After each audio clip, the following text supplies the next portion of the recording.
বাংলাদেশের দক্ষিণ পূর্বে অবস্থিত, দেশের দ্বিতীয় রাজধানী চট্টগ্রাম। প্রকৃতির অপার্থিব সৌন্দর্যের জন্য সারা দেশের সুনাম রয়েছে। প্রতি বছর হাজার হাজার ভ্রমণ পিপাসু ভিড় জমায় চট্টগ্রামের বিভিন্ন পর্যটন কেন্দ্রে। আজ আমরা ঘুরে দেখব চট্টগ্রাম জেলার মিরসরাই উপজেলার খোয়াছড়া ঝর্ণা। খোয়াছড়া ঝর্ণা চট্টগ্রাম জেলার মিরসরাই উপজেলার বড়তাকিয়া বাজারের সন্নিকটে অবস্থিত। এই খোয়াছড়া ঝর্ণা বাংলাদেশের বৃহত্তম ঝর্ণাগুলোর মধ্যে অন্যতম। এই ঝর্ণার বিশালতার কারণেই এই ঝর্ণার নাম দেওয়া হয় রানী ঝর্ণা।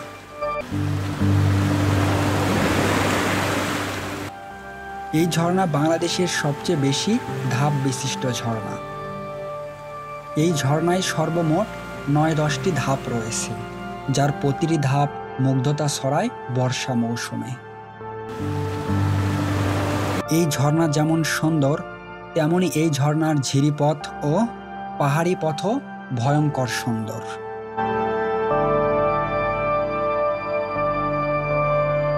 এই খোয়াছড়া ঝর্ণা আসলে আপনি শুধু ঝর্ণাই দেখতে পাবেন না, একই সাথে দেখতে পাবেন বিশাল খোয়াছড়া পাহাড়ের নির্মল সৌন্দর্য, যা আপনাকে পাহাড়ে আসক্ত করে তুলবে। আজ আমার এই ভিডিওর মাধ্যমে চেষ্টা করব খোয়াছড়া ঝর্ণার অপূর্ব সৌন্দর্য আপনাদের সামনে উপস্থাপন করতে। আশা করি আমার এই ভিডিওটি সম্পূর্ণটা দেখলে এই খোয়াছড়া ঝর্ণার অপার্থিব সৌন্দর্য উপভোগ করতে পারবেন এবং আমার গাইডলাইনগুলো অনুসরণ করলে বাংলাদেশের যে কোনো স্থান থেকে খুব সহজে, কম খরচে এবং সম্পূর্ণ নিরাপদভাবে এই খোয়াছড়া ঝর্ণায় এসে ঘুরে দেখে স্বচক্ষে এই ঝর্ণার মুগ্ধতা নিতে পারবেন। তাহলে চলুন এই খোয়াছড়া ঝর্ণার স্বর্গীয় সৌন্দর্যে মুগ্ধতা ছড়ানো ভ্রমণ গল্পটা শুরু করা যাক। খোয়াছড়া ঝর্ণা যেতে চাইলে আপনাদের প্রথমে আসতে হবে চট্টগ্রাম জেলার মিরসরাই উপজেলার বড়তাকিয়া বাজারে। তারপর সেখান থেকে মিরসরাইয়ের দিকে 1 কিলোমিটার দূরত্বে ঢাকা চট্টগ্রাম মহাসড়কের উত্তর পাশে পেয়ে যাবেন খোয়াছড়া ঝর্ণার প্রবেশ গেট। এখান থেকে এই দিকে সীতাকুণ্ড উপজেলা, তারপর চট্টগ্রাম শহর, এবং এখান থেকে এই দিকে মিরসরাই উপজেলা এবং তারপর ফেনী জেলা। আর এই পথ দিয়ে যেতে হবে খোয়াছড়া ঝর্ণায়। গেট থেকে খোয়াছড়া ঝর্ণার দূরত্ব মোটামুটি 3 থেকে 4 কিলোমিটার, যা আপনারা আপনাদের ব্যক্তিগত যানবাহন বা অটোরিক্সা কিংবা সিএনজি ভাড়া করে যেতে পারবেন। লোকালভাবে জনপ্রতি ভাড়া নেবে 20 টাকা। যেহেতু আজ আমাদের ভ্রমণের প্রথম গন্তব্য এই খোয়াছড়া ঝর্ণা, তাই হোটেল থেকে বের হয়ে ঝর্ণায় যাওয়ার পথে সকালের নাস্তাটা সেরে নিই। তারপর খোয়াছড়া ঝর্ণার দ্বিতীয় প্রবেশদ্বারে। মূলত এখানে যানবাহন থেকে নেমে বাকি পথটা পায়ে হেঁটে যেতে হবে। যেহেতু আমরা আমাদের ব্যক্তিগত পরিবহন 2টি মোটরসাইকেল নিয়ে এসেছি, তাই আমরা যেখানেই যাই না কেন সবার প্রথমে আমাদের বাইকের নিরাপত্তা নিশ্চিত করতে হয়। তাই প্রবেশদ্বারে 2টি বাইক 30-60 টাকা দিয়ে গ্যারেজ করে ঝর্ণার পথে যাত্রা শুরু করি। ঝর্ণার প্রবেশ পথের প্রথমেই পাবেন একটি ঝিরি। তারপর ঝিরিটি অতিক্রম করে সামনে এগোলেই দেখতে পাবেন বেশ কিছু খাবার হোটেল ও রেস্টুরেন্ট। চাইলে এখানে খাবার অর্ডার করে যেতে পারেন ঝর্ণা থেকে ফেরার সময় খাবার জন্য। এই হোটেল এবং রেস্টুরেন্ট পার করে অল্প একটু হাঁটলেই পেয়ে যাবেন খোয়াছড়া ঝর্ণার মূল প্রবেশদ্বার, অর্থাৎ টিকিট কাউন্টার, যেখানে জনপ্রতি 20 টাকা দিয়ে টিকিট কেটে আবারও যাত্রা শুরু করতে হবে ঝর্ণার উদ্দেশ্যে। টিকিট কাউন্টার থেকে টিকিট কেটে আমরা ঝর্ণার ঝিরি পথে একদম প্রবেশ করেছি। কারণ সামনের দিকে আরও এগোচ্ছি, আরও সামনে এগোনো যাক। রাস্তা অনেকটা পিচ্ছিল, তাই হাঁটার সময় অবশ্যই দেখে শুনে খুব সাবধানতার সাথে হাঁটবেন, অন্যথায় আপনার যে কোনো ক্ষতির সম্মুখীন হতে পারেন। ঝর্ণার ঝিরিপথের সৌন্দর্যের কথা আর কি বলবো। ঝর্ণার ঝিরিপথ সত্যি অসম্ভব সুন্দর, যা নিজ স্বচক্ষে না দেখলে এই খোয়াছড়া ঝর্ণার ঝিরিপথের সৌন্দর্যের কথা অনুমানও করতে পারবেন না। কি সৌন্দর্য দেখতেছেন, আরও সৌন্দর্য দেখতে চান? ভিডিওর শুরু থেকে শেষ পর্যন্ত সম্পূর্ণটা দেখুন, আপনাদের দেখাচ্ছি খোয়াছড়া ঝর্ণার আসল সৌন্দর্য। তো খোয়াছড়া ঝর্ণা যাওয়ার পথে আপনারা খোয়াছড়া ঝর্ণার যে ঝিরিপথটা পাবেন তা আসলে অসম্ভব সুন্দর। আপনারা চেষ্টা করবেন পাহাড় দিয়ে যাওয়ার পরিবর্তে খোয়াছড়া ঝর্ণার যে ঝিরিপথ রয়েছে সেই ঝিরিপথ দিয়ে যাওয়ার, তাহলে খোয়াছড়া ঝর্ণার আসল সৌন্দর্য উপভোগ করতে পারবেন।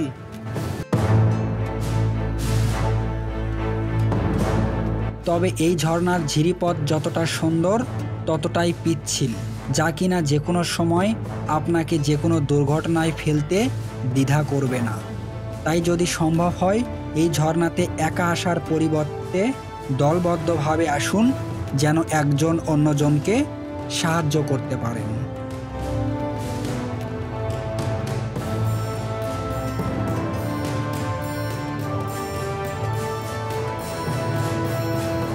ঝর্ণার ঝিরিপথে চড়াই উতরাই পেরিয়ে অনেকটা পথ অতিক্রম করলেই আপনি পেয়ে যাবেন খোয়াছড়া ঝর্ণার প্রথম ধাপটি, যা অনেক বড়, সুন্দর ও সুউচ্চ।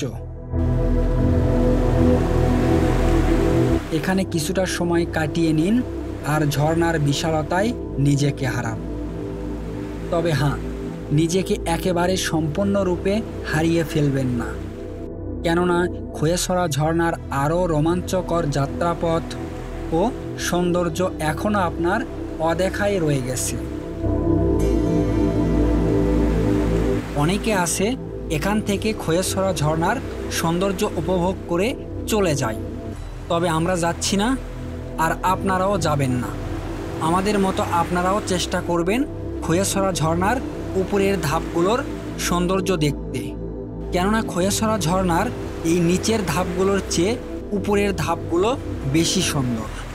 আর হ্যাঁ, খোয়াছড়া ঝর্ণার এই ধাপেই আপনারা খাবারের সর্বশেষ দোকানগুলো পাবেন।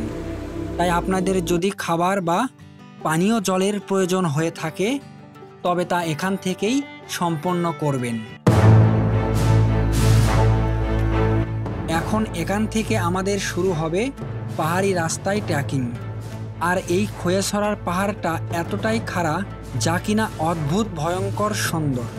আমার কাছে 2টি ব্যাগ, ক্যামেরা, গিম্বল সব কিছু নিয়ে এই খাড়া পাহাড়ে উঠতে অনেকটা বেগ পোয়াতে হয়েছে, শুধুমাত্র আপনাদের এই খোয়াছড়া ঝর্ণা আর পাহাড়ের সৌন্দর্য দেখানোর জন্য। তাই আপনারা চাইলে আমার ইউটিউব চ্যানেলটি সাবস্ক্রাইব করে আমার পাশে থেকে আমাকে আরও সুন্দর নতুন নতুন ভিডিও তৈরি করার উৎসাহ প্রদান করতে পারেন। পাহাড় বেয়ে অনেকটা পথ আসার পর আপনারা পাবেন খোয়াছড়া ঝর্ণার পরের ধাপ। এই ধাপটাও অসম্ভব সুন্দর। এইভাবে পাহাড়ের গা বেয়ে গড়িয়ে পড়ছে ঝর্ণাধারা, এর উপরে রয়েছে পরবর্তী ধাপগুলো। আর এই দিক দিয়ে যে ঝর্ণার পানিটা গড়িয়ে পড়ছে সেটাই ঝর্ণার নিচের ধাপটি। এই ধাপটি দেখা শেষ করে আবারও পাহাড়ি খাড়া রাস্তায় পাহাড়ের উপরে উঠতে হবে। আমি বারবার আপনাদের সতর্ক করছি, এই পাহাড়ি খাড়া রাস্তা অনেক ভয়ঙ্কর। এখানে প্রতি বছর প্রাণহানির ঘটনা ঘটে। সো কেয়ারফুলিভাবে পাহাড়ে ওঠার চেষ্টা করবেন। যদিও পাহাড়ের উপরে ওঠার জন্য রশি দেওয়া রয়েছে, তবে এই রশির ওপর সম্পূর্ণ ভরসা করবেন না। এটি হচ্ছে ঝর্ণার আরেকটি ধাপ, যা অন্য ধাপগুলোর ন্যায় সুন্দর ও দৃষ্টিনন্দন। আর ওই যে দূরে যে ঝর্ণাধারা দেখা যাচ্ছে সেখানেই রয়েছে খোয়াছড়া ঝর্ণার বাকি ধাপগুলো। আপনাদের সেই ধাপগুলো ঘুরে দেখাবো। তার আগে খোয়াছড়া পাহাড়ের সর্বোচ্চ চূড়ায় উঠে খোয়াছড়া পাহাড়ের সৌন্দর্য উপভোগ করা যায়। খোয়াছড়া পাহাড়ের সৌন্দর্য অতুলনীয়। ঝর্ণাগুলো অতিক্রম করে আরও 30-40 মিনিট হাঁটার পর পৌঁছে যাবেন খোয়াছড়া ঝর্ণার সর্বোচ্চ চূড়ায়, যেখান থেকে অন্যান্য ছোট পাহাড়ের অপরূপ সুন্দর দৃশ্য সচক্ষে দেখতে পারবেন। আর এই পাহাড়ের চূড়ায় পেয়ে যাবেন পাহাড়ি আমলকি গাছ। চাইলে এই আমলকি গাছ থেকে আমলকি পেরেও খেতে পারে। আমরা আমলকি পেরে খেয়েছিলাম, অনেকটা সুস্বাদু ছিল এই পাহাড়ি আমলকি।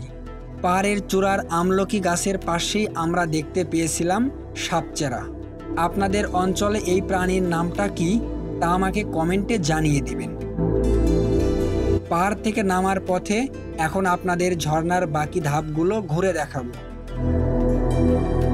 একটু বাড়তি সতর্কতা অবলম্বন করে আপনারাও আমাদের মতো যেতে পারবেন সেই ধাপগুলোতে।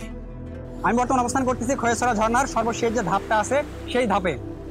আমার সামনেই সেই ধাপটা রয়েছে, আর আমার পেছন থেকে শুরু করে এই দিকে হচ্ছে বাকি যে আরো 8-9টা ধাপ সেগুলো রয়েছে। একটু সতর্কতা অবলম্বন করলে আপনারা চলে আসতে পারবেন খয়েছড়া ঝর্ণার সর্বশেষ ধাপে। তাই আপনারা যদি খয়েছড়া ঝর্ণার সম্পূর্ণ সৌন্দর্য উপভোগ করতে চান তাহলে অবশ্যই খয়েছড়া ঝর্ণার সর্বশেষ যে ধাপটা রয়েছে সেটাতে আসার চেষ্টা করবেন। আশা করি আপনাদের অনেক ভালো লাগবে।